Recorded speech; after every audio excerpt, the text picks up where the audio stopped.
It was just a Thursday, and Linda was just trying to buy a birthday gift. The Oakview Galleria was the biggest shopping mall in the region, upscale, sprawling, and always spotless. It had a Gucci on one end, a Tesla showroom in the middle, and a chandelier that hung so low you could see your reflection in its crystal tips. Linda didn't belong there, and she knew it the second she stepped through the revolving doors. Her jeans were clean but old, soft from years of wear. Her cardigan was stretched at the sleeves. Her sneakers were the kind of sensible white shoes worn by nurses and grocery clerks. And while she carried herself with quiet confidence, the people in the mall didn't see that. They saw what they wanted to see, just another middle-aged woman who clearly wasn't going to spend anything worth their time. She first stopped at Petite Lavish, a boutique that specialized in fancy kids' clothing. Her plan was simple: buy a special dress for her goddaughter's 9th birthday. Something pink and frilly. Linda's goddaughter loved all things pink and sparkly. "Can I help you?" asked a store associate, her voice flat, eyes already drifting past Linda toward a young couple in designer sweatshirts. "Yes," Linda smiled. "I'm looking for a dress. For a little girl. Something fun and special." The associate glanced Linda up and down. "Everything here starts at $300. Just so you know." Linda paused. She wasn't shocked by the price. Her husband had gifted her a black Amex she rarely used, but something about the girl's tone stuck like a burr. Still polite, Linda walked over to the rack, picking out a soft tulle dress with hand-stitched roses. It was perfect. When she brought it to the counter, another associate appeared, this one older, with sharp glasses and sharper judgment. "I'm sorry, ma'am," she said, giving Linda a once-over. "That item is reserved." Linda blinked. "It wasn't marked that way." "It is now," the woman replied curtly, taking the dress and hanging it behind the counter. Not wanting to cause a scene, Linda nodded slightly and walked out, pretending it didn't sting. She headed next door to a luxury shoe store. Maybe her goddaughter would love sparkly sandals instead. But this time, no one even looked at her. She stood by the display for 10 minutes. Not a single salesperson acknowledged her. At the food court, she tried to order a smoothie. The barista skipped her twice before finally taking her order with a sigh. By the time she sat down on a cold metal bench, her hands were empty. Her shoulders slumped. Her kindness, which usually protected her from bitterness, had cracks now. And through those cracks, something new slipped in. Not anger. Not vengeance. Resolve. She didn't say a word to her husband when she got home. But the next day, the Oakview Galleria would remember her, and wish they hadn't forgotten their manners. Linda made pancakes the next morning, as she did every Friday. She always used her own buttermilk recipe and added blueberries on top, not the frozen kind. Real ones. Her husband, Daniel Sterling, barely said a word as he read the Wall Street Journal beside her. But he knew. She hadn't needed to say anything. When Linda was upset, it showed in the small things. She didn't hum while she cooked. She wore her glasses instead of contacts. She pressed the sponge into the counter just a little too hard when wiping down crumbs. Daniel noticed everything, which was part of how he'd become one of the most quietly influential men in the country. Though rarely seen in public, Daniel Sterling sat on the boards of 3 Fortune 500 companies, had funded 2 congressional campaigns, and owned a controlling stake in several luxury retail brands, including, coincidentally, the parent company that owned Petite Lavish, the store that had brushed off his wife like she was invisible. He put down the paper. "What happened at the mall?" he asked. Linda hesitated, pouring maple syrup a little too carefully. "Nothing I haven't seen before," she said with a forced smile. "Some stores think a woman who doesn't wear Prada can't afford Prada." "It's fine." Daniel studied her for a moment. "Did anyone say anything?" "Not exactly. Just looks. A tone." "It was more what they didn't say." I didn't pass there, worth talking to, test. He nodded slowly and stood up, placing his napkin beside his empty plate. She watched him disappear into his study, half expecting him to shrug it off. But Daniel Sterling didn't shrug things off. He had built his empire on 3 principles: don't lie, don't waste time, and don't mistake silence for weakness. Within the hour, he had made 3 phone calls, not angry ones, but surgical in precision. First, to corporate. Second, to security at Oakview Galleria. Third, to the GM of the mall itself. And then he made one final call. To his private chauffeur. I want the Phantom ready by 11:30 tomorrow morning. Freshly detailed. Parked directly at the north entrance. Do not open the door until she says so. Understood, sir. Linda didn't ask questions when she saw her favorite cardigan steamed and ready later that day.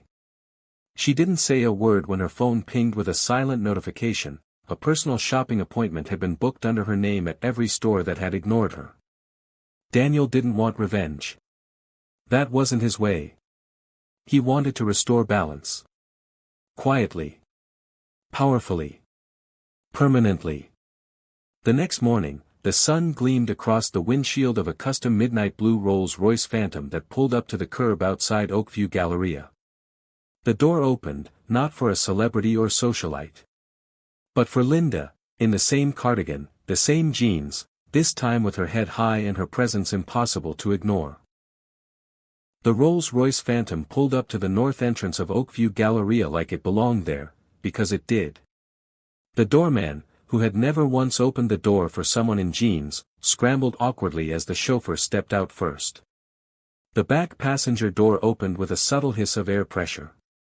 Out stepped Linda Sterling. Same soft jeans.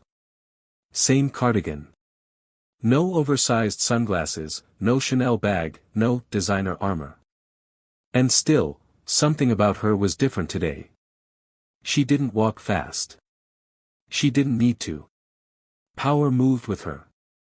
Quiet, slow, and utterly unshakable. People turned to stare. Not because of who she was, yet, but because of how she carried herself. And because of the Phantom parked like a royal decree at the curb. Linda walked past the food court, past the shoe store that had ignored her, and directly toward Petite Lavish. This time, the sensors at the entrance chimed like a warning bell, not a greeting. The same associate from the day before looked up. Jaw slack. Hi again, Linda said calmly. The woman blinked. Oh, welcome back. How can I help? No need, Linda said, holding up a slender manila envelope. The store manager appeared from the back, alerted by the sudden silence. She was a sharp, suited woman with the kind of smile built more for quarterly reports than customers. Ma'am, we're terribly sorry for. I'm not here for an apology, Linda interrupted, still smiling politely. I'm here for clarity. She handed the envelope to the manager. Inside, a memo on company letterhead with her name at the top, followed by a short message from the executive VP of their parent company. This is Linda Sterling. She is not only a valued customer, she is a 20% stakeholder in our holding group via Sterling Investments. Treat her accordingly. Or don't, and your next quarterly review will look different than the last. The manager's face drained of color. The sales associate looked like she might vanish into her blazer. Linda calmly walked to the rack where she'd first found the dress. It was there, freshly steamed, waiting, almost too perfectly placed. She took it gently from the hanger. No one said a word as she brought it to the counter. Wrap it nicely, please, she said, it's for a special little girl. The cashier fumbled to tie the ribbon straight, hands shaking. As Linda stepped out, the woman from the luxury shoe store next door had come to the entrance, watching everything unfold with a strange mix of fear and awe. Linda paused. I don't need a personal shopper, she said gently. Just kindness. It's free. You might try it sometime. The silence around her was deafening. Linda walked calmly back to the waiting Rolls-Royce.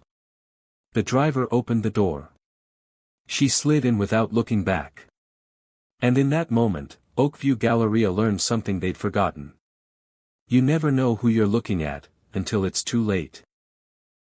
While Linda rode home in the Phantom, 2 floors above Petite Lavish, panic was brewing in a quiet, glass-walled conference room. The Oakview Galleria's general manager, Mallory Pierce, stood frozen behind a sleek desk, reading the forwarded email for the 3rd time. It was from her boss's boss's boss, someone she had only met once in a New York elevator. Subject line, "Do you know who that was?" The memo was clear: Sterling Investments was one of the mall's largest indirect investors. And Linda Sterling, the woman who had been treated like a nobody, wasn't just a quiet stakeholder. She was the wife of Daniel Sterling, a man who had personally underwritten a $40 million expansion project the mall had publicly claimed was funded by a private trust. And now, the Sterlings knew exactly how the mall treated people who didn't look like they belonged. It was a PR nightmare wrapped in an HR disaster with a side of legal exposure. Mallory called an emergency all-managers meeting, trying to remain composed. This morning, a woman entered the mall and was mishandled. No one said a word. She left in a Rolls-Royce Phantom with a corporate memo in hand. She is not a celebrity. She is not an influencer. She is someone far more important, the kind of woman who doesn't need social media to destroy you. She uses silence. And lawyers. At that, 2 department heads exchanged glances. One reached for her tablet. "I want every store reviewing its customer service training protocols," Mallory continued. "Every associate will complete the revised Code of Conduct module by Monday. No exceptions." "And the stores that ignored her?" someone asked cautiously. "They'll be handled internally," she replied. "Let's just say a few managers won't be renewing their leases next quarter." But downstairs, in the court of public perception, Linda's quiet moment had already started to ripple outward. Someone had recorded her entering the mall. Then someone else caught the moment she handed over the envelope at Petite Lavish. It was all on TikTok now, edited into a smooth 30-second clip with captions like, "They judged the wrong woman. That simple lady owns half your company. When your husband sends a Rolls instead of raising his voice." It had already hit 1 million views. Back at home, Linda sat at her kitchen table, sipping tea, completely unaware that she had accidentally become the internet's new favorite mystery woman. Her phone buzzed. Unknown number. "Hi, this is Diane with the morning show. Would you be open to talking about what happened at Oakview Galleria?" She smiled slightly, shook her head, and turned the phone face down.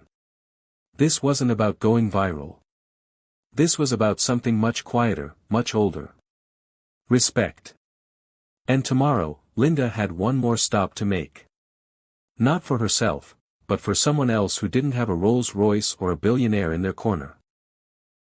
2 days after her unassuming return to Oakview Galleria, Linda parked her own car, a used Volvo, clean and reliable, outside a small brick duplex on the east side of town.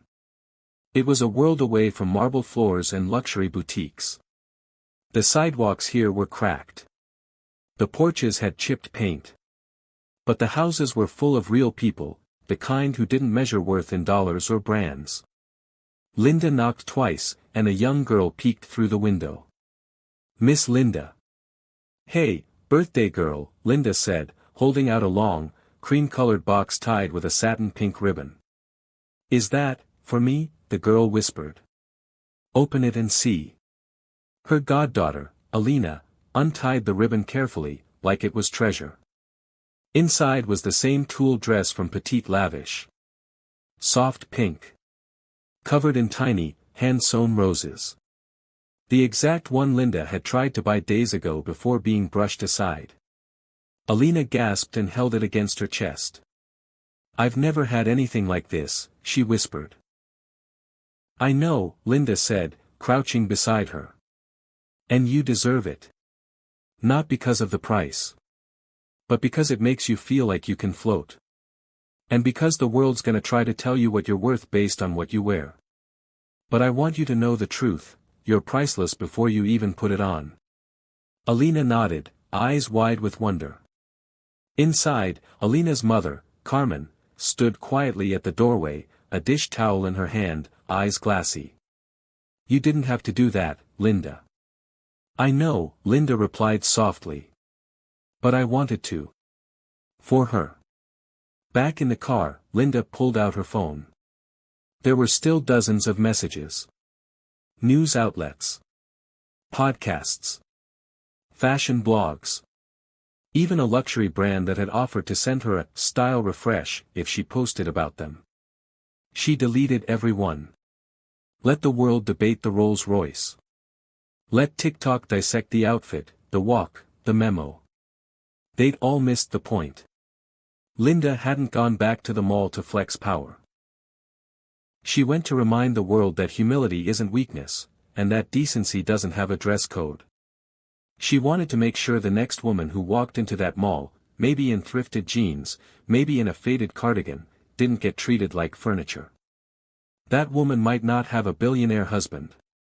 She might not have a last name people recognize. But she'd still matter. And maybe, just maybe, someone behind a counter would remember Linda Sterling, the woman in the floral dress who didn't shout, didn't threaten, but still changed everything. With grace. And a driver in a Rolls.